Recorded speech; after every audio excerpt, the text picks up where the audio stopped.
jumped all into 5th edition after watching 4th edition fail.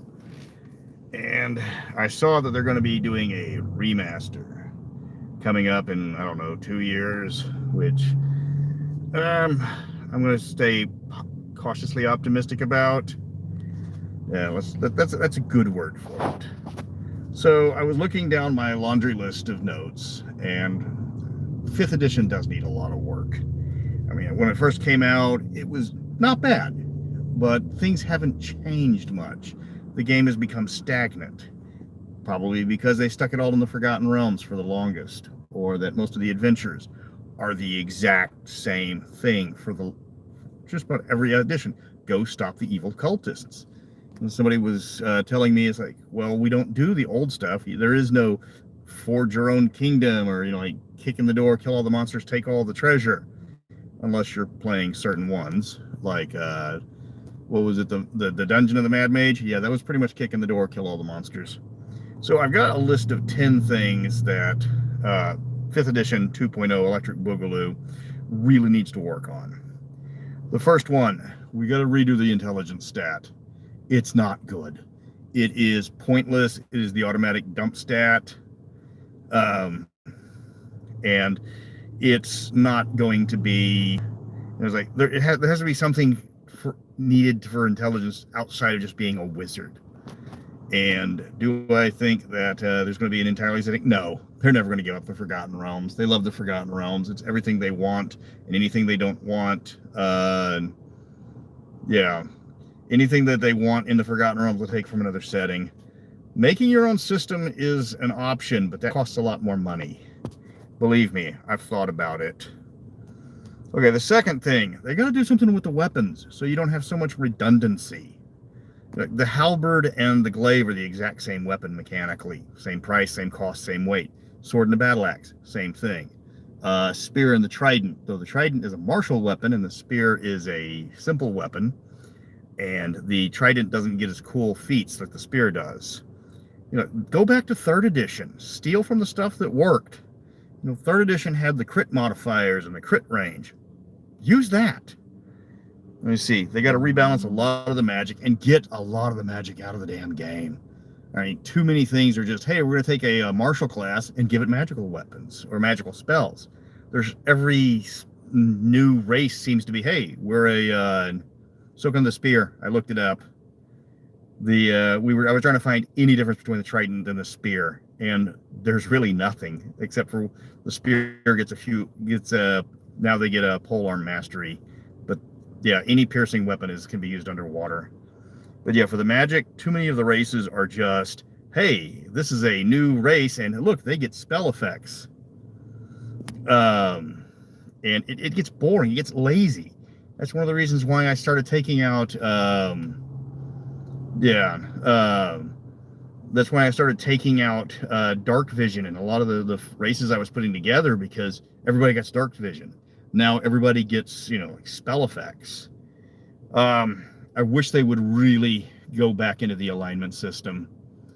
Yeah. The alignment system, especially in Planescape, and I know you guys know that I'm all about Star, but Planescape was a masterpiece of a setting. Zeb Cook can write and he can design. And they really need to redefine the alignment system, or at least better. They don't know what to do with it. They don't know how it works. They, they really don't grasp a lot of the old concepts.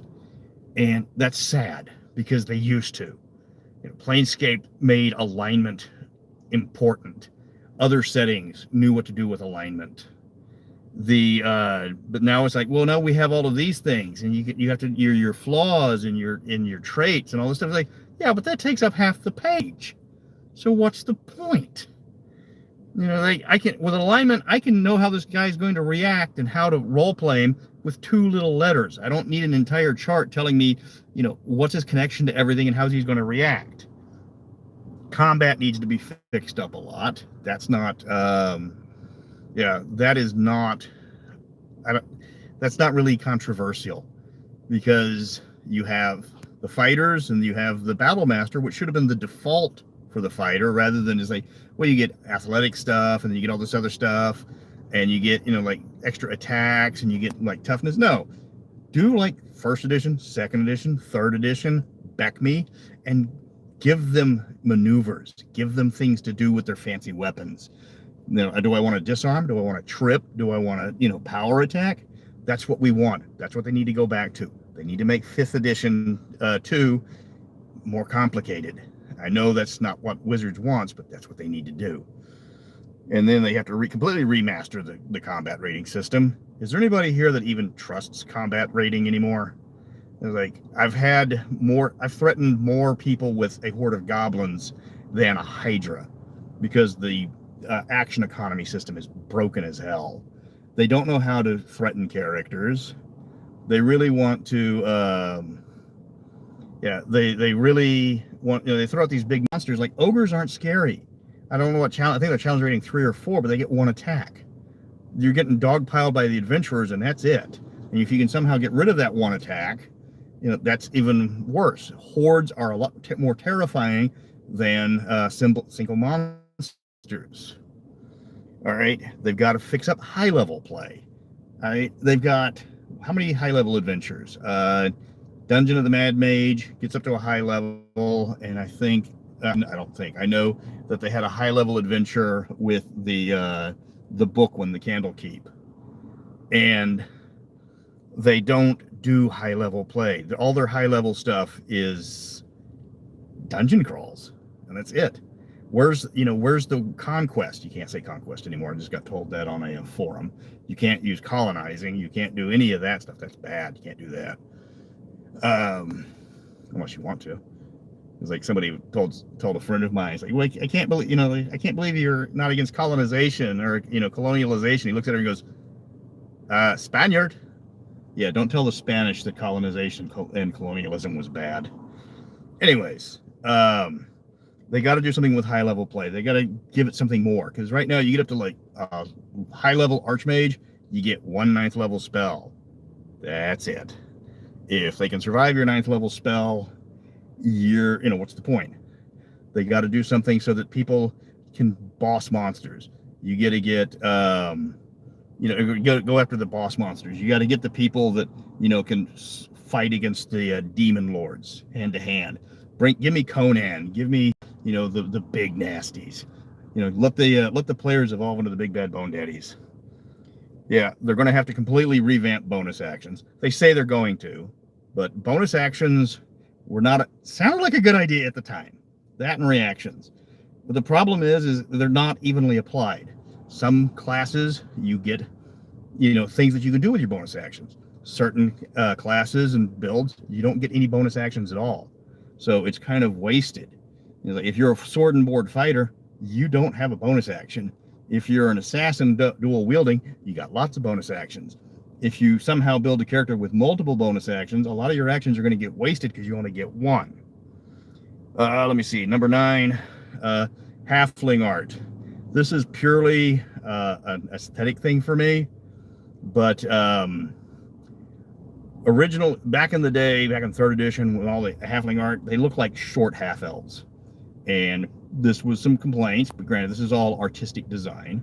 And people were saying, it's like, well, we got to do something to make the halflings look something more like other races. So for whatever reason, they decided to go with hydroencephalitic. That doesn't work. That's, it's a simple change, but my God, they all look like Master Billy Quizboy. Almost every single one of them. I mean, if you look at the Rubus art, where the halfling's sitting on all the dead demons, that's how I picture halflings. Yes, they got hairy feet, and, you know, they're also a little bit more stocky and built. They're not fat, but they're muscular. But, just get rid of the halfling art. And then lastly, we got the bounded accuracy. And the bounded accuracy, to define that for some people who don't know exactly what that is, because it is kind of a niche term, is they have a range of numbers. And you can never get better than this range of numbers. The problem is if players can rapidly get up to the higher level of the numbers for the armor class, then it makes it difficult for the DM, so you can't hit the players. A cleric that somehow gets a plate mail and shield and some magic items can get up to armor class 21, 22. Because we had that happen. And then the monsters aren't going to be able to hit. Goblins and orcs, needing a 19 or a 20 to hit this cleric, and that's a design flaw, because you don't want it. You don't want it to be like video games. You don't want it to be where, okay, well, I'd like to wear this armor, but I'm not the right level for it yet, so I have to level up twice more. And it's like, that doesn't work. So that tells me, based on past experience from other games, that the range of numbers is not large enough. They want to try to keep it low, but you want to make the cap relatively unreachable unless you're like high level by extra pluses or more magic. And that is one problem that they have to deal with. So that was like the 10 things that I've been working on for what 5th edition needs. It's not a bad system. Yeah, the lethality is a problem, because I won't lie, in my last campaign, every player had 10 healing kits in case one of us went down. And then the familiars and the other stuff could also run over, grab a healing kit, run over and save somebody's life. It's like, I've given up on Wizards ever addressing Mystara. Mystara, as I have been told by several people, is problematic. It deals with things that Wizards doesn't want to talk about. It doesn't want to talk about real-world analogies. All right, well, I've got enough downloads and conversations about the Mystara book that we do want to talk about that. We do want to play those. And that is not something that they seem to grasp. What they did to Ravenloft was just, I don't know. You take the Domains of Dread, one of the best D&D books ever written, one that was gripping, horrifying, and intriguing, and again, just very well done. And you turn it into a vignette. You get like you turn it into like highly lit action scenes. Where's the drama? Where's the threat? Like this, the art style, which I have had people tell me that they didn't care for the 5th edition, for the Mystara Player's Guide, was characters were in danger. Characters were fighting. People were getting stabbed. Yeah, you need to have, they need to have a threat to the players. Not prom or, what's the new one, the Witchlight, which I won't lie, I've been looking through it, and the Witchlight isn't bad. It feels like it's more an introductory for kids, like Castle Caldwell was. And if you're playing it for kids, it's not a bad game. It's a little wonky, and for whatever reason, they seem to be having a redemption arc for Tasha's. And I think that's somebody's pet right there. I don't know what it is about Tasha. Yeah, I don't know what it is about Igwilv in 5th edition, but they're putting a lot of emphasis on her, and it just strikes me as somebody has a crush on her. Granted, like I did the same thing with Morgan Ironwolf with the 5th edition, but that was more of a focusing on a character that people would recognize, even if you can't draw her awesome hair from the original Jeff D. But she's got her own book now. She's appearing in a module. Yeah. They're going, he's like, well, now she's chaotic neutral and a demon, which did surprise me that they kept the alignments in the cauldron thing. That was actually a pleasant surprise, considering what they've been talking about. But again, is like, of all the people to show up, first off, she's not even a Forgotten Realms character. She's a Greyhawk character. She's the Queen of Demons. She was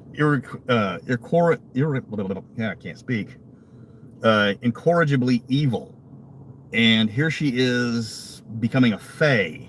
And like, oh no, and now I'm chaotic neutral instead of chaotic evil or neutral evil, because it's no longer all about me. And they try to say she's a realms traveler, but it's the Forgotten Realms borging it, because she's never been really associated with the Forgotten Realms. She's always been Greyhawk. She was ruler of one of the Greyhawk kingdoms. But I'll be honest, Greyhawk is not really a setting anymore. Now it's just a place to strip mine ideas to put into the Forgotten Realms, which I feel sorry for the Greyhawk Grognard, because it's watching your favorite setting being stripped for parts without getting any credit for all the original ideas in it. That's got to be hard. Like, fortunately, Mystara has been deemed problematic, which is good, because that means they don't want to mess with it. Yeah, they stole our Tortles, they stole our Geonids, they've stolen our Juggernauts, and are probably going to steal our Black Ball. But they're not going to touch the Serbians or the Romans or the Mongols or the Vikings. They talk about that a Trugan is problematic because it's like, oh my God, there's American Indians. And it's like, yeah, but the problem with the Trugan wasn't the fact that they were American Indians. The problem was they were badly written American Indians. When I did the revised book, I asked, some guys from Indian country over on Reddit to help, and oh my God, they just threw ideas at me one after another, and I stole those freely. I didn't steal them; they gave them to me. But then you had the one guy we had to tell to, ramp it down with the Aztec hate, because his tribe was one of the first ones to ally with the Spanish to kill all the Aztecs. That was funny. And then we had the other guy from the Pacific Northwest tribe, which had to convince me to stop using, or do not even attempt to use his nation's language because it was too complex. When they tell you that, if they tell you that their language is complex and they recommend Navajo as a better language so that people can understand, there's a problem with the language. I believe what he said was our language, our culture's biggest, most important discovery in our culture's history was the abbreviation. And that was, he was like, we've got words in our language that would make Germans tap out. And he also showed me his full name, and it was like 2 alphabets in length. So that's what I'm planning on doing for the, just what's what I'd like to see in 5th edition 2.0.